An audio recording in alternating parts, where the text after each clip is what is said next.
முதலமைச்சர் என்ற முறையில் எனது கவனத்திற்குள்ளாவதும் தெரிய வருவதுமான எந்த பொருளையும் முதலமைச்சரின் கடமைகளை உரியவாறு நிறைவேற்ற தேவையான அளவுக்கன்றி ஒருவரிடமோ பலரிடமோ நேர்முகமாகவோ மறைமுகமாகவோ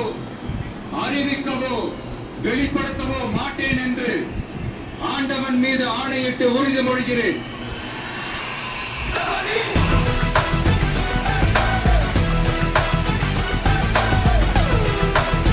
உங்க விஜய் உயிரன வரனா உங்க விஜய் எளியவன் குரல்தான் உங்க விஜய் தனியாளின் கடனா உங்க விஜய் எளிய